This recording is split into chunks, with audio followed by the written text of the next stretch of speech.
Hi, my name is Maine. With the BT15 competitive scene coming to a close and we're slowly approaching BT16, the big question on everyone's mind is, are we going to get a new ban list shortly into BT16 just like we did BT15?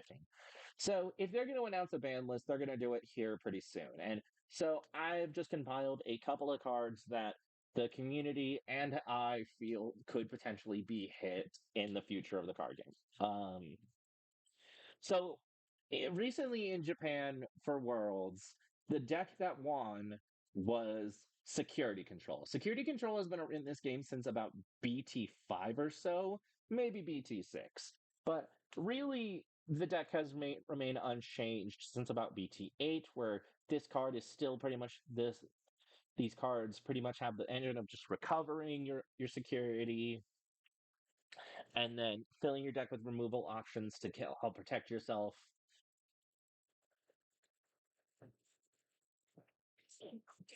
keeping in uh and as the game gets new cards, specifically yellow, there's stuff like Azulong Ace, Seraphimon Ace, Venusmon. There's so many good yellow level sixes, and just anything that really makes this deck strong and stick around. So when talking about potentially nerfing or hitting security control, the biggest argument I see at least is there's too many cards to hit. Yeah, fun fact. When your deck has been around since Boss Baby 2 was in theaters, there's a lot of cards you gotta hit. So, I don't necessarily know for sure if they would hit security control. I'm kind of on the fence about it. Um, I think my thing is I don't like seeing security control perform well, for the most part. I don't like the idea of it being a common deck. I'm not a fan of its playstyle. I think it kind of makes the game not fun uh, to watch or to play. So if they were going to hit security control, I would really break this up into about two categories. Salamon, Magna Angemon, BT1, and Flame Hellscythe. I think these cards should be some kind of conditional ban or limit. Salamon is not that big a deal in the grand scheme of the deck. However, it does kind of matter a little bit in the long run. If you get below Salamon, it's just a good effect of on deletion if you have three of your security recover. So being able to go from 3 to 4, potentially even higher because you'll have more recovery. So this card does a lot for the deck that most people don't acknowledge, and that you just get a spare recovery in your turn as well as a chip, and you don't even need the chip sometimes.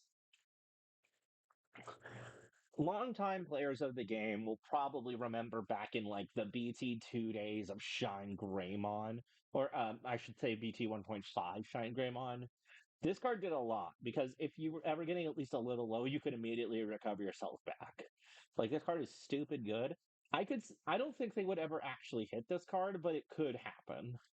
I think the bulk of nerfing security control is these cards right here: Magnum Angelon and Flame Hellscythe. So Flame Hellscythe, you may give something minus 6,000 DP, then you can play a yellow or purple card with 6k DP left from your trash without paying the cost.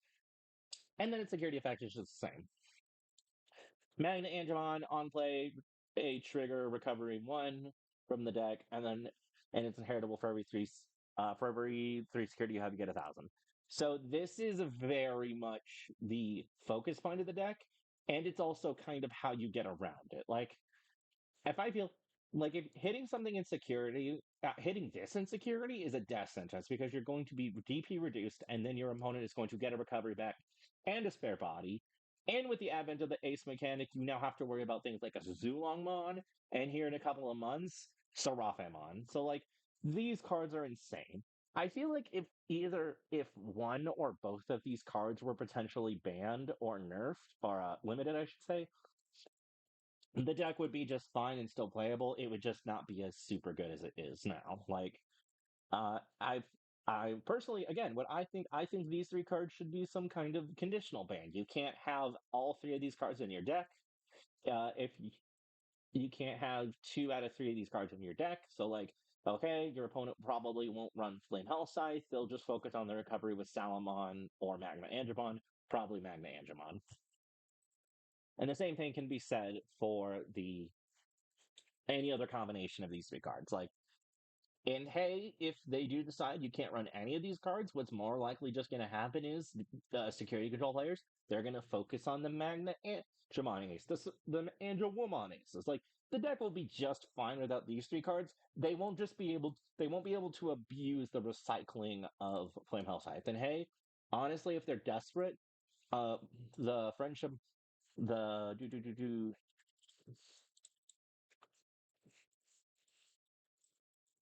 there are plenty of ways to get a yellow Digimon card back from the trash.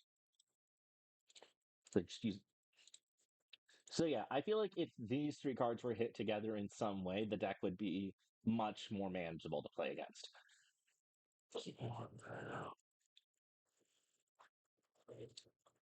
Keeping with the not Sarafe, keeping with the security control talk, Kari BT4 and TK Kari BT6. These cards, again, so insane. So the Kari's one on its own is already trouble enough because it's just when a card is removed from your security stack, tap and into memory, and that's all turns. This card is insanely good for helping stop your opponent and kind of break the tempo of their turn because they can potentially lose 1 to 3 memory. This is a card that I think it was that one of security control would still play it, but they would definitely be less stealing turns. And I do think that would, and I think because this card can steal turns so easily, that's because the abuse and band I would limit it. This card, however, so TK Kari, it's just a start of your turn. If you have your security cards in your opponent, gain 2 memory. That is already a good effect, and it's really easy to get that effect. However, combined with like two of these, like if you have a memory setter, 5, 7 memory, that's a Flame Hell Scythe, or just hard playing a Magna Angemon, and then going into Venusmon. So this card, so two of these cards in play is extremely powerful. So I think again, this card, if I had to pick between these two, I could see this card being hit to 1. And again, hey, if security control players are desperate, there is still uh, another Kari dual tamer. Actually, I keep doing that. Um, no, yeah, there's this Kari where if you have 3 of your security gain of memory, if your opponent has 3 security gain of memory, like there's still plenty replacements for this card. But I think because how good this card is when it stacks with itself, it could potentially be hit just to take security control down a notch. So yeah, overall, I feel like these 5 cards right here are really the bulk of what makes security control kind of annoying and a problem. If I had to choose, I think they should hit the TK Kari dual tamer because even just 2 in play is really hard to get around. But hey, I'm sure for some people in a perfect world they would nuke all 4 5 of these cards off the face of the earth, but I don't think they're going to do that. So yeah, security control. These cards would be hit. If another, so the next set of cards we're going to talk about are a little interesting because they're not really like one deck that needs to be hit. They're more of just a series of cards. I'm going to put these next to each other. Do do do do do.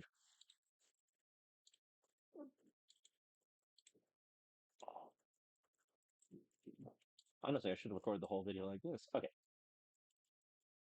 So, both Ukomon. So we've got Ukomon promo. This was a card you got from the demo deck, or if we're going to the movie. And then this one is going to be a BT16. They have a very similar effect that triggers when you push out a card from the raising, not just these cards. This Ukomon gains you a memory, and then you hatch a new egg. This Ukomon on lets you get a free search and then hatch an egg. So these Ukomons don't really have a way to balance themselves out. These are extremely good in just about any deck that doesn't need conventional raising, something like Blue Flare or Numemon, which I'm going to talk about. Red Hybrid, um, is probably the best deck that uses these. These cards could potentially be hit in the future just because of how generic they are. Like Ukomon is giving a lot of decks really good rush. This Ukomon gives every deck a consistency boost, which should be a good thing. Giving every deck a consistency boost could be a good thing. This card alone can make certain decks borderline that used to be bad playable. But The problem is that other decks can utilize these cards too much to the point that they're a problem. So I feel like these cards could be hit eventually sometime in the future. Maybe Louis could be hit as well, but I don't think Louis is much of a problem as these cards. Okay, moving on from the Uckos, we've got Numemon. Listen, I'm just gonna be completely honest. I hate Numemon. I think Numemon is the worst deck in the game's history in terms of just how it is not fun to play against. It is not fun to play. It is not fun to watch. I have gotten on the Drazel Project Sim and I have literally gone 4-0 with Numemon. I was like, I hate this so much. I never want to play this deck. And I think what really makes Numemon such a great deck is the speed mixed with the removal and consistency. It's just how it's generic it is. It has a lot going for it. Like I said, Ukomon being hit in the future could definitely help keep the deck, take the deck down a notch. I mean, it's borderline not a thing in Japan. But and then I would argue these two are the real center focal points of the deck. So we've got Numemon X. It can evolve over every Numemon without X in its name for a cost of 0, which keep in mind that includes stuff like Garamon. And then all turns, if it has Numemon or X in its traits, if it gets on deletion, being sorry, it gains on deletion, you may play a card with Numemon its name from your trash, and that is also its deletion effect. On deletion, you may play one Numemon on trash. So this card, like, it doesn't just play Numemons. That is what really makes it stupid. Is that it can play out where is it? Platinum Numemon. And Platinum Numemon has an on play where you can trash a card with Numemon in hand to gain into memory, and then on deletion you can play a level 5 or lower Numemon, which so if this gets deleted, you can just swing with this, immediately play Platinum Numemon, gain 2 memory, and then if this gets deleted, you'll just play one of your level 5s. Or it's a level 6, so you can go into something like Ruin Mode. This card is incredibly dumb, and I don't like it. I don't think this card would be needs to be limited necessarily. I think the fact that Numemon X can play it for free is a huge oversight. Like, BT15 gets some shit. I think this card does not need to exist. But then I would say the second real focal point of hitting the deck is definitely going to be Monzaimon X. This card is also another. So this card contributes to 3 factors in what makes Numemon an unfair deck.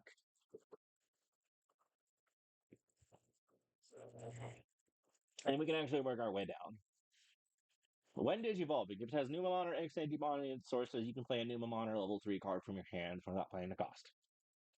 So that means that you can play the Numemon that's tucks in a Satsuki to get Rush.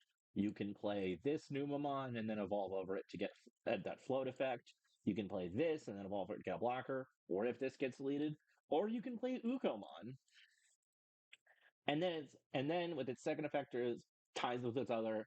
When one of your Digimon is played, doesn't even have to be a Vine effect. One of your Digimon, your bonus Digimon gets minus 2k for each of your Digimon until the end of your turn. So I was like, well, it's only minus 4,000 DP. That's not a lot. Well, if you play the deck, you know that with Ukomon, you're always going to have Ukomon in play as well. So that's more like minus 6. Okay, that's a little bit insane. But then you combine that with your Monzaimon, which on Digivolve gives something minus 3. So that's minus 12k, which is killing most things. And hey, you can just do the minus 3 on something and then the minus 4 to 6 on something else. So this is a board wipe almost. And then because this card is a yellow card, it has access to all of the most annoying level 6s in the game. The big, like, we talked a little bit about this in the BT16 video. It has access to the new Valkyriemon Ace. It was already, which is basically a mini Ruin Mode, more DP reduction and aggression. You can use. People have been using a Zulongmon. You can use. Scrolling up a little bit to. I lost it. Venusmon, which is infamously a very strong card. Like, because this literally three things about this card make this powerful, and I think this card deserves to be hit the most because at least if this gets hit, you'll still have access to. Did I spelled Monze wrong? You'll still have this Monzemon, which is a deep, which is a Evo. This Monzemon is just a replacement, but like there's plenty of Monzemons for the deck to exist as, and like there's the deck would be fine if these two were limited. In a perfect world, these cards would be banned, and I would never have to see Monzemon ever again. Oh, I did the same thing I was trying not to do. Okay, so the next deck we're talking about is Leviamon. Leviamon, this is another deck that has been super big in the BT15 meta. It got second place at Worlds compared to Security Control's first place, but this was overall the most common deck out of the top 16. If I can find it, I'll put it up, but this was the most common deck. So what really makes this deck good is the fact that it has purple shenanigans. Leviamon X is a fairly generic card as well. Like, looking at its main effect, it can evolve for Leviamon for 2 cost, and it has a trash alternates when an effect plays an opponent's Digimon or Tamer. Your Leviamon or card with X antibody and sources can evolve without paying the cost. So if we go down to, we're actually gonna, so we're gonna go just to purple level fives. We scroll down a bit. We in EX uh 5, we got this Dragomon, which on Evo makes your opponent play a level 4 from the trash. And then in BT15, we got Moru Siegemon, which on attacking makes your opponent play a level 5 from the trash. And so just put X antibody under any of these. This is a card I did actually think about putting on this list because of how just good it is, and that's Proto Form. Like, Proto Form just lets you evolve into any X antibody card from your hand for a reduced cost of 1. And when you think about how many level 4s have the X antibody trait, like you can go into, we're gonna like think about, well, I don't see the big one. And it's fine then. If the website's gonna make me do this the hard way, I'll do it the hard way. So yeah. So of course we got the Cerberusmon, which is just a good draw and trash effect that you can go into for 1 cost. But really, what makes the Leviamon deck so terrifying is Cerberusmon X, which on Evo it'll play a level 4, play a level 3 card from your trash without paying the cost, and you get a free draw and trash. So you can play a level 3. Leviamon has just a native security attack +2. So you combine that with Cerberusmon's when attacking by deleting another Digimon to spend this card. That's going to be 6 checks. Or should I say 3 checks and then game. And then the second thing that really makes this deck so strong is it's when Digivolving combined with this option 7 Lightning. Basically, when Digivolving, if your opponent has more cards than you delete one of the level 3, 5, and 7s. And then if the option, when you go into Leviamon X, you bottom deck them your trash and then delete all 4 and 6. So this is a board wipe. This is more often than not going to be a board wipe unless your opponent has like 2 level 6s, but you can just use 2 of these or like 2 level 5s. Like, there are so many ways to abuse these cards.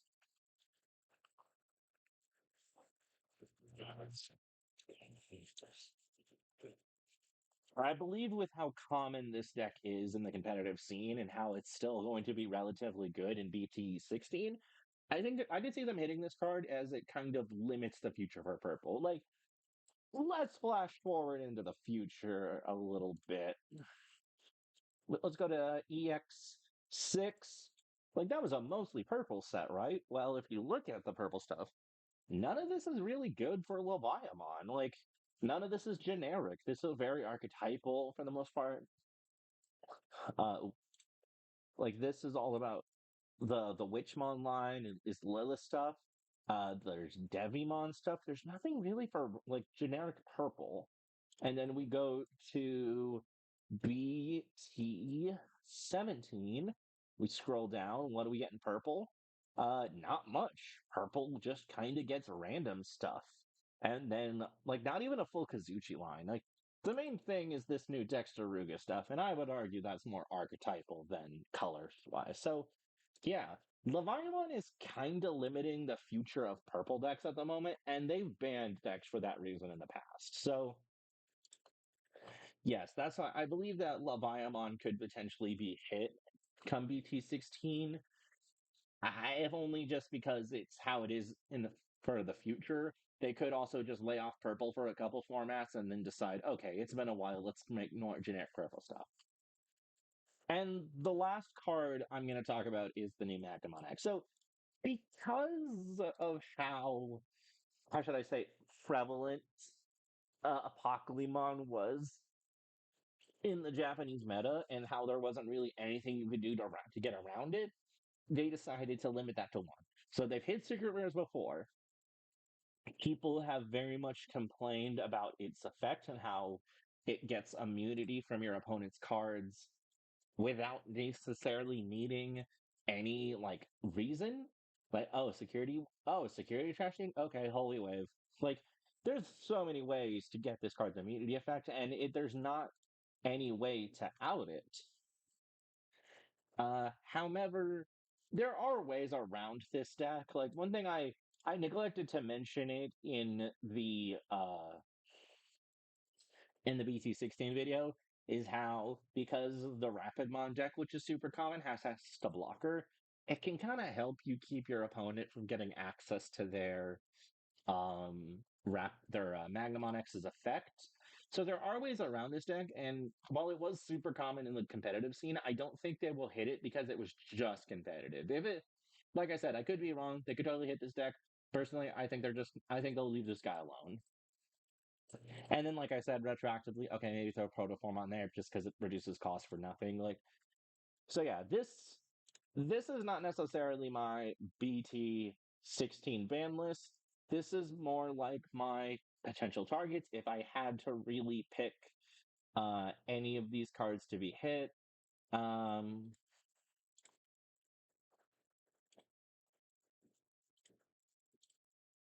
and I think these six cards right here are the most egregious and deserve to be hit. If I had to pick less than that, I would totally do um I would literally cut it down to just these three. But yeah, here it is. This is my potential ban list. It's for BT16. Thank you guys for watching. Do you guys think anything is gonna get hit BT16, or do you think Bandai is just gonna turn a blind cheek until we get to the merged release dates? My name is Maine, and I'll see you guys next time.